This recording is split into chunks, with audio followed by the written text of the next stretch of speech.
le procès de Laurent Gbagbo et de Charles Blé Goudé s'est ouvert aujourd'hui à La Haye. L'ex-président ivoirien et l'ex-leader de la jeunesse patriotique sont accusés de crimes contre l'humanité. Ils ont plaidé tous les deux non coupables.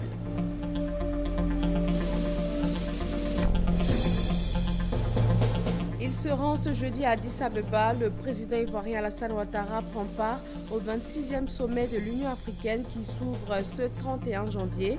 Il est consacré aux droits de l'homme en général et de la femme en particulier. Et puis au Niger, une coalition voit le jour pour empêcher le président Mahamadou Issoufou de remporter un second mandat. Les principaux candidats de l'opposition se sont réunis pour l'alternance en 2016.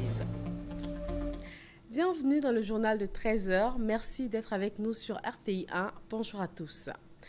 Ouverture aujourd'hui du procès de l'ex-président ivoirien Laurent Gbagbo et de son ex-ministre, également leader de la jeunesse patriotique Charles Blé Goudé. Ils sont poursuivis devant la Cour pénale internationale pour crimes contre l'humanité commis suite à l'élection présidentielle de novembre 2010. Ils ont plaidé non coupables. Hamza Diaby. Laurent Gbagbo plaide non coupable. Ce jeudi, à l'ouverture de son procès devant la Cour pénale internationale, l'ancien président ivoirien refute tous les chefs d'accusation. Crimes contre l'humanité, meurtre, viol, actes inhumains et persécutions. Laurent Gbagbo dit ne reconnaître aucun fait après la lecture des charges par un représentant du greffe. Monsieur Gbagbo, plaidez-vous coupable ou non coupable ? Merci, Monsieur le Président. Je plaide non coupable. Charles Blé Goudé, lui aussi accusé pour les mêmes chefs d'accusation, a plaidé non coupable ce matin. La même question à Monsieur Blé Goudé. Plaidez-vous coupable ou non coupable? Merci, Monsieur le Président. Je ne reconnais pas ces charges, par conséquent, je plaide non coupable. Merci. L'accusation devrait avoir la parole la majorité de cette journée de jeudi. Suivront dans l'après-midi les représentants des 726 victimes admises aux procédures, puis vendredi la défense. Laurent Gbagbo, 70 ans, est le premier ex-chef d'État poursuivi par la CPI. Lui et son co-accusé Charles Blé Goudé, 44 ans, sont poursuivis pour leur rôle dans la crise née du refus de Laurent Gbagbo à céder le pouvoir à Alassane Ouattara à l'issue de l'élection présidentielle de 2010. Les violences ont fait plus de 3000 morts. Voilà, l'audience a été suspendue à 12h30. Elle va reprendre en début d'après-midi. La procureure de la CPI, Fatou Bensouda, et l'avocat des deux accusés, Maître Altit, se sont adressés hier à la presse. Chaque partie entend faire éclater la vérité. On les écoute. L'objectif du procès est d'établir la vérité dans le strict cadre d'une procédure judiciaire. Nous sommes convaincus que les éléments de preuve que nous avons recueillis seront suffisamment convaincants pour prouver la culpabilité des accusés au-delà de tout doute raisonnable. Il est confiant. Vous savez, ce n'est pas la première fois qu'il se trouve en prison. Il y a déjà passé 2 ans dans les années 70, du fait de son engagement pour la démocratie. Le président ivoirien Alassane Ouattara se rend aujourd'hui à Addis Abeba en Éthiopie. Il va prendre part à la 26e session ordinaire de la conférence des chefs d'État et de gouvernement de l'Union africaine, c'est 30 et 31 janvier. Le thème retenu, 2016, année africaine des droits de l'homme, avec une attention particulière pour les droits des femmes. La rencontre va également permettre aux dirigeants africains de plancher sur la lutte contre le terrorisme et de se prononcer sur la crise au Burundi. Ici en Côte d'Ivoire, les tradipraticiens ne doivent plus utiliser le titre de professeur ou de docteur dans l'exercice de leur métier. Il leur est interdit de faire recours à la publicité. Ce code d'éthique et de déontologie de la médecine et de la pharmacopée traditionnelle a été adopté hier mercredi en Conseil des ministres. Mahamadou Traoré et Abiba Nombele Saoué. À l'instar de bien de corporations, celle de la médecine traditionnelle sera désormais soumise à un code d'éthique et de déontologie. Ainsi en a décidé par décret le Conseil des ministres, tenu ce mercredi 27 janvier au Palais présidentiel. Ce décret organise un ensemble de règles qui exigent des praticiens de la médecine traditionnelle une certaine connaissance, un certain savoir-faire, l'obligation et l'habileté qui se rattachent à toute démarche de soins, notamment une démarche diagnostique d'abord et ensuite une démarche thérapeutique. À cet effet, ce décret interdit, notamment aux praticiens de la médecine traditionnelle, tout acte de publicité dans l'exercice de leur art. Par ailleurs, il interdit l'usage du titre de docteur ou de professeur ou de tout autre titre de la médecine conventionnelle par les praticiens de la médecine traditionnelle. Il est proscrit l'usage des parties du corps ou d'organes humains aux fins thérapeutiques de médecine traditionnelle. Voilà qui devrait mettre fin à l'anarchie que connaît ce secteur. Autre décision majeure prise lors de ce conseil, c'est l'ordonnance portant modification de la loi sur la réglementation des bureaux de crédit. La présente ordonnance dispense les banques et les établissements financiers de l'obligation de recueillir le consentement préalable des clients ayant bénéficié de prêts avant le 21 avril 2014, date d'entrée en vigueur de la loi portant réglementation des bureaux d'information et de crédit. La loi s'était limitée aux nouveaux demandeurs de crédit et l'ordonnance ici étend cette demande à tous ceux qui ont des crédits non encore totalement remboursés. Au chapitre des communications, le gouvernement a adopté une série de mesures visant à rendre l'aéroport international Félix Houphouët-Boigny d'Abidjan plus compétitif. Ce sont entre autres la suppression des taxes Trésor et Solidarité nationale, la réduction de moitié de la taxe touristique qui passe de 8 000 à 4 000 francs CFA pour les vols internationaux ou encore la suppression des frais perçus par l'Agence nationale de l'aviation civile au profit de la police nationale pour l'acquisition d'équipements modernes nécessaires à l'identification, au contrôle des passagers et à l'interconnexion au réseau Interpol. Toujours au titre des communications, la grève sur les sites de production de la société sucrière Sucaf Côte d'Ivoire à Ferkessédougou. Une grève émaillée d'actes de violence que le Conseil a déploré. À la suite des actions qui ont été menées par les autorités préfectorales, par les élus, par les ministres chargés de l'industrie et de l'emploi, par les chefs coutumiers, en concertation évidemment avec la direction de la Sucaf, on peut dire aujourd'hui que la crise est passée et qu'une accalmie est observée sur les différents sites. Les complexes ont en effet repris leurs activités depuis le lundi 25 janvier dernier. Conformément à l'agenda prescrit par le chef de l'État le 13 janvier dernier, ce Conseil a adopté les projets de décret portant attribution des membres du nouveau gouvernement. Le prochain Conseil des ministres est annoncé pour le 10 février. Le président de l'Assemblée nationale du Niger, Amadou Salifou, a rencontré son homologue ivoirien Guillaume Soro. Il est question d'accentuer la coopération interparlementaire entre les institutions des deux pays. Michel Digré. C'est en 2015 qu'ils ont pris l'engagement de se retrouver pour donner un coup d'accélérateur à la coopération interparlementaire entre les deux institutions qu'ils dirigent. C'est chose faite depuis ce mercredi.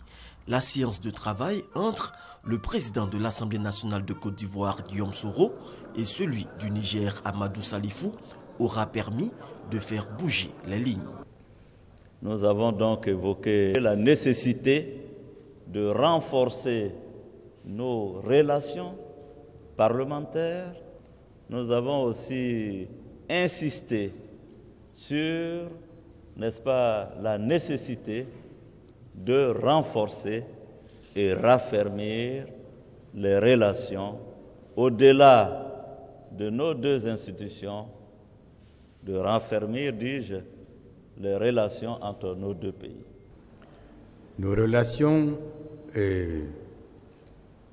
entre l'Assemblée nationale du Niger et l'Assemblée nationale du Côte d'Ivoire sont excellentes. Nous allons faire le maximum de plein pour que les générations futures sachent qu'il y a eu une bonne relation entre le Niger et la Côte d'Ivoire et depuis la nuit des temps. Amadou Salifou est président du Parlement du Niger depuis novembre 2014. La visite d'amitié et de travail qu'il effectue en Côte d'Ivoire s'achève ce jeudi. 8e jeu de la francophonie, la Côte d'Ivoire accueille l'événement en 2017. Le Comité national des Jeux a dévoilé hier soir la mascotte. C'est un éléphant, il s'appelle Pharaoh. On le retrouve en image avec Sidonie Davila.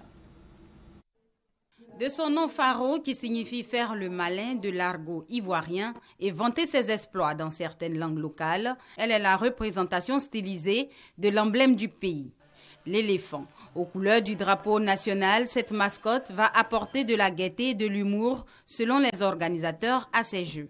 Son dévoilement ce mercredi après-midi déclenche le compte à rebours qui mènera au coup d'envoi de cet événement culturel et sportif dédié à la jeunesse francophone. Selon le directeur général du Comité national des Jeux de la francophonie, cette mascotte est un des symboles forts et l'une des images des plus marquantes des 8e Jeux de la francophonie. Membres du comité de pilotage et ministères, tous se serrent les coudes pour faire de cet événement qui aura lieu à Abidjan une réussite. La dite cérémonie marque le premier acte majeur de communication autour des 8e Jeux. Cette mascotte va créer un vaste capital de sympathie autour des 10 Jeux, parce que cette forme représentative sera déclinée sur l'ensemble des supports de communication et affichée dans tous les espaces de jeu. Les 8e Jeux de la francophonie constituent un challenge à la portée de la Côte d'Ivoire, comme l'a si bien fait remarquer le président du comité national de pilotage, Daniel Cablon-Duncan. Avec l'implication de tous nos compatriotes, je dis bien de tous nos compatriotes, nous le relèverons ce défi avec bonheur pour dire au monde entier qu'après plus d'une décennie de graves crises, la Côte d'Ivoire est effectivement de retour. Nous voulons que les Jeux de la francophonie en Côte d'Ivoire soient également une occasion de célébrer la paix et la cohésion nationale retrouvée. Fraternité Matin, l'agence ivoirienne de presse, l'Institut des sciences et techniques de la communication, la RTI et le Conseil supérieur de la publicité, toutes ces structures sous tutelle du ministère de la Communication ont été envoyées en mission par le ministre Afoussiata Bamba Lamine. Elles devront accompagner par une forte mobilisation et une sensibilisation accrue les 8e Jeux de la francophonie pour lui assurer une bonne promotion et un franc succès. La problématique de l'emploi des jeunes d'actualité lors d'une rencontre entre une délégation du Bureau international du travail BIT et du ministre chargé de la promotion de la jeunesse. L'expérience ivoirienne en matière d'auto-emploi est mise en exergue. Serge Coléa. Au menu des échanges entre le ministre auprès du président de la République, chargé de l'emploi des jeunes, Sidi Touré, et la délégation du BIT, le Bureau ivoirien du travail, la problématique de l'emploi en Côte d'Ivoire. La politique gouvernementale, le renforcement des capacités et bien d'autres sujets ont été passés en revue par les deux parties. L'objectif de cette rencontre de cet après-midi, c'était de discuter avec le ministre et ses collaborateurs sur les perspectives de coopération et de collaboration qui peuvent se tisser entre le BIT et son ministère et sur les questions liées à l'emploi des jeunes et qui prend en compte l'ensemble des dimensions, n'est-ce pas, liées à cette problématique qui aujourd'hui demeure une problématique majeure, n'est-ce pas, pour la Côte d'Ivoire. Cette visite de la délégation venue de Genève, de Dakar et du bureau local du BIT est la réponse positive à la mission récente du ministre Sidi Touré au siège de l'institution en Suisse. Du 16 au 18 décembre dernier, le ministre de la promotion de la jeunesse, de l'emploi des jeunes et du service civique a exposé la vision de l'État ivoirien en matière d'emploi des jeunes. Au niveau du BIT, nous allons voir dans quelle mesure, en fonction de notre avantage comparatif, on pourrait apporter l'expertise nécessaire qu'il faut. Débutée le 25 janvier, la mission de cette délégation du Bureau international du travail en Côte d'Ivoire s'achève le 29 janvier 2016. Deuxième édition de la Semaine des douanes ivoiriennes. Un jour spécial a été dédié à la découverte de la mutuelle des douanes avec l'inauguration du centre médical après son extension et son transfert à Cocody. Justine Saïdike. 1526 milliards de francs CFA mobilisés par la douane ivoirienne en 2015. Une performance jamais égalée selon le président du conseil d'administration de la mutuelle des douanes, performance qu'il met à l'actif de cette mutuelle née le 22 novembre 2013, de la volonté du directeur général des douanes ivoiriennes de veiller au bien-être des douaniers. La douane veut faire en sorte que ses agents soient bien, non seulement dans leur tête, mais aussi dans leur corps et dans leur peau. Ce qui, naturellement, les place dans des conditions de travail qui les engagent à donner le meilleur d'eux-mêmes. Vous savez que la sécurité sociale génère des coûts très élevés. Vous savez ce qui se passe en France. Mais plus vous aviez la maîtrise de vos outils et de vos moyens de gestion, il est clair que vous pouvez réussir à équilibrer les comptes, à faire des excédents et à réinvestir au profit du personnel. C'est cette mutuelle qui se présente au public ce 3e jour de la semaine des douaniers, marquant ainsi la journée de la mutuelle des douanes consacrée à la santé. En témoigne la séance de don de sang des agents des douanes, le dépistage des maladies métaboliques telles l'hypertension artérielle et le diabète, le don d'une ambulance au centre médical des douanes inauguré ce jour. Ils ont des obligations de résultats et donc ils sont stressés à tout moment. Ça peut entraîner de la poussée de tension. Donc on reçoit beaucoup de cas d'hypertension et aussi de diabète. C'est-à-dire que notre centre est un centre curatif, mais nous pratiquons aussi des activités préventives pour éviter que nous ayons des complications de ces affections-là. Outre ce centre médical, la mutuelle s'est offert en moins de 2 ans d'existence plusieurs produits au profit de ses membres avec le soutien de ses partenaires, des structures bancaires et financières. Le développement du capital humain dans le secteur agricole au cœur d'une rencontre régionale dans la capitale économique ivoirienne. Cette initiative du Conseil ouest et centrafricain pour la recherche et le développement agricole vise à harmoniser les méthodologies de conduite des études d'un projet continental. Noël Nyagno, Paul Kouadio et Mamadou Kouassi. Dans l'optique de booster la croissance du continent par le secteur agricole, les pays africains se sont engagés dans le processus PDDA, programme détaillé de productivité agricole en Afrique, avec pour objectif principal atteindre une croissance de la production agricole d'au moins 6% par an. 10 ans après, l'Afrique se rend compte que la question des ressources humaines constitue un véritable obstacle à l'atteinte de cette ambition. L'agriculture telle qu'on la faisait il y a 20 ans, ce n'est plus la même agriculture. Aujourd'hui, il y a de nouveaux métiers qui se créent et on a besoin de nouvelles personnes, de nouvelles performances, de nouvelles compétences pour que cette agriculture soit ce qu'on appelle la nouvelle agriculture. Des méthodologies ont été harmonisées dans le but de permettre aux consultants nationaux de 6 pays pilotes de l'Afrique de l'Ouest de mener des études qui serviront de base pour l'élaboration d'une stratégie nationale. D'abord, ils vont analyser les plans d'investissement au niveau des pays. Ensuite, ils vont faire des analyses, des études spécifiques sur les chaînes de valeur, sur le secteur agricole, l'évaluation des écarts de rendement qui vont nous permettre de pouvoir bien évaluer les besoins. Mais puisque c'est fait dans plusieurs pays, donc il y a un besoin que les différents consultants qui vont travailler harmonisent leur méthodologie pour que les résultats de ces études puissent être utilisés non seulement pour construire des stratégies nationales, mais aussi pour bâtir des stratégies régionales et même continentales. Ce projet continental intitulé Cadre pour le développement du capital humain en sciences, technologies et entrepreneuriat agricole pour l'atteinte de la sécurité alimentaire est mise en œuvre par le Fonds africain pour la recherche agricole, FARA.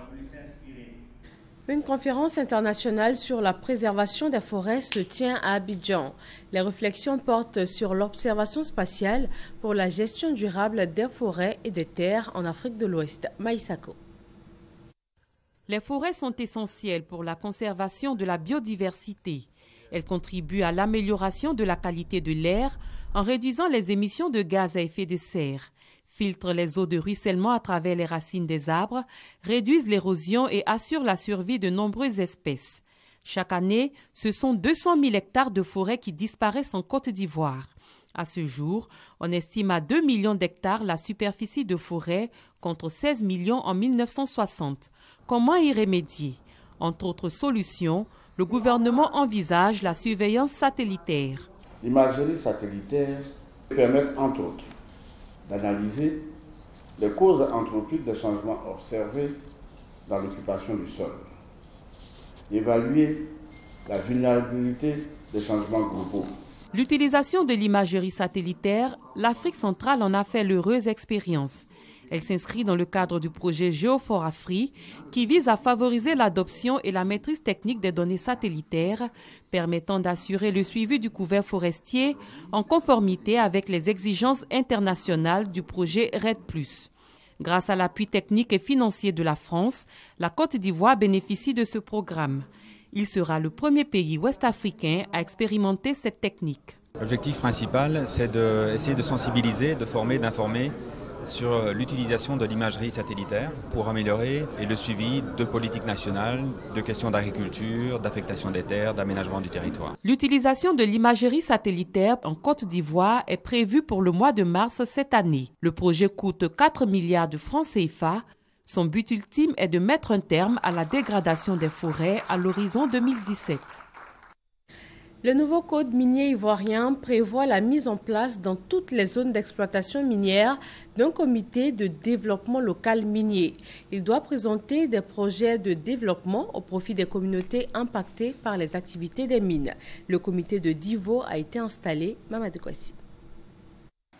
Permettre aux populations riveraines des sites d'exploitation minière de bénéficier des fruits de cette activité.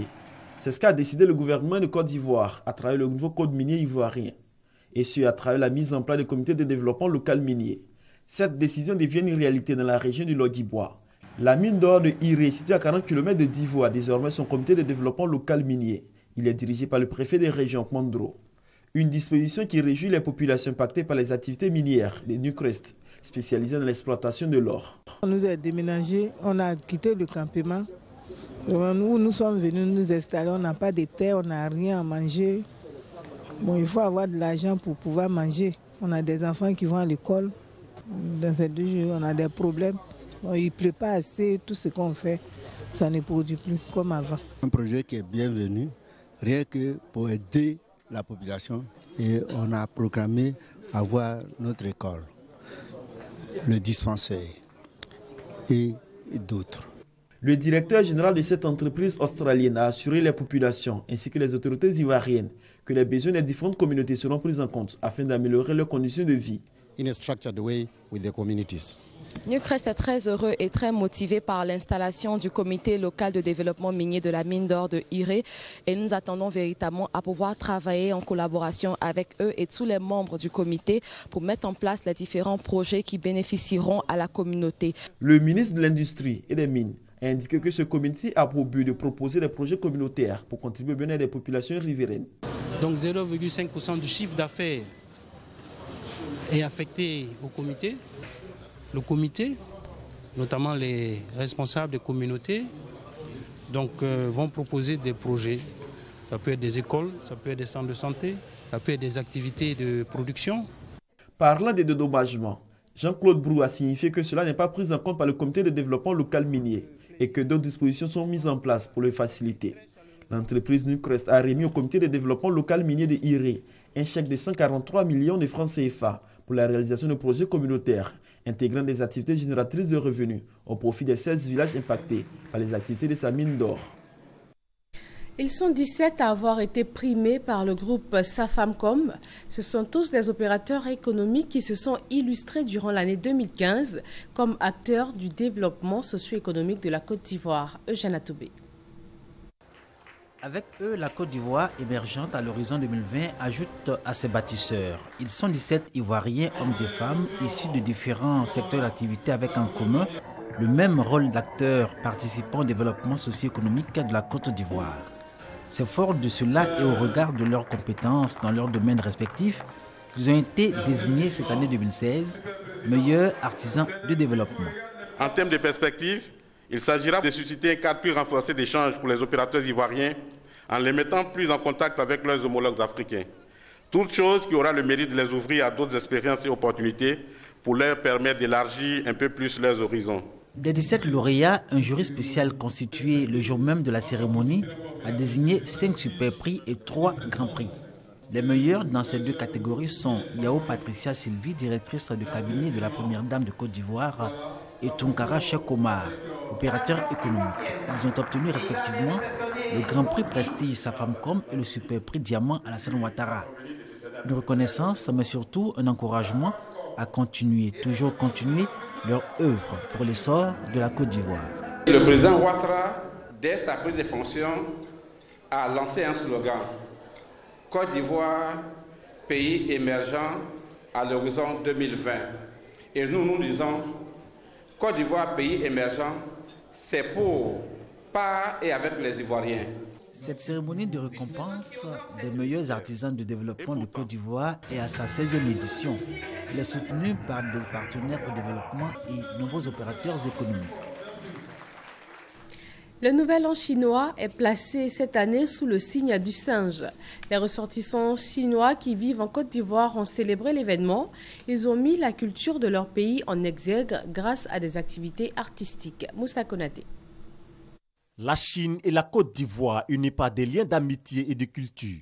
La fête du printemps, le gala de l'an chinois célébré à Abidjan, en est une illustration. Tout fait pour que Beijing et Abidjan soient en relation très étroite, parce que nous avons beaucoup à apprendre de la Chine, mais aussi la Chine a beaucoup à partager avec nous, parce que du point de vue de la tradition, la Chine a beaucoup d'enseignements à donner.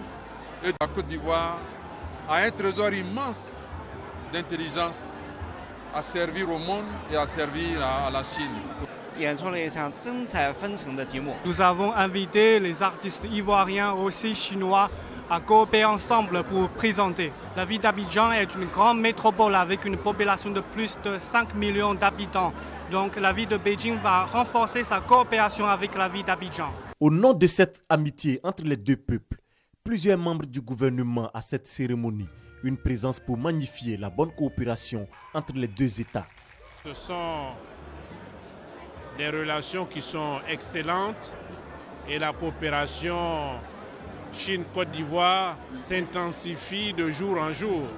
Nous souhaitons une bonne année à la Chine et tous nos vœux à l'ambassadeur. Co-organisée par le district autonome d'Abidjan et l'ambassadeur de Chine en Côte d'Ivoire, la fête du printemps marque le début de l'année du singe. Une cérémonie de brassage des cultures, de la danse à l'humour en passant par la chanson. Au Niger, les principaux candidats de l'opposition réunis au sein d'une coalition pour l'alternance 2016, ils ont signé hier mercredi un accord de ralliement en cas de second tour lors de l'élection présidentielle. L'objectif de la coalition est de contrer la volonté de Mahamadou Issoufou d'accéder à un second mandat. Ben Touré, Gabriel Zani. Le 21 février prochain, quelques 7,5 millions d'électeurs nigériens choisiront le président. À 4 semaines du scrutin, le jeu de cartes débute à Niamey. 4 candidats de l'opposition se sont accordés pour soutenir l'un d'eux en cas de second tour. Les poids lourds de l'opposition nigérienne, dont Ama Amadou, incarcéré depuis plus de 2 mois, siégeront désormais au sein d'une coalition. L'acte a été formalisé ce mercredi. Mûs par notre volonté collective d'œuvrer ensemble pour la conquête et l'exercice du pouvoir d'État, pour le bien-être des populations nigériennes, décidons, par le présent protocole d'accord, de la création de la coalition dénommée Coalition pour l'alternance 2016, COPA. La dénomination de cette coalition Alternance 2016 est assez évocatrice. Empêcher un éventuel second mandat de Mahamadou Issoufou, le président sortant qui souhaite l'emporter dès le premier tour. Mahamadou Issoufou et ses acolytes disent qu'ils passeront dès le premier tour.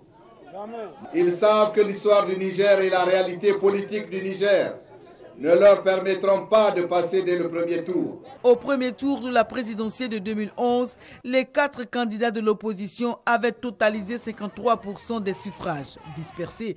Ils avaient ouvert un boulevard pour Mahamadou Issoufou.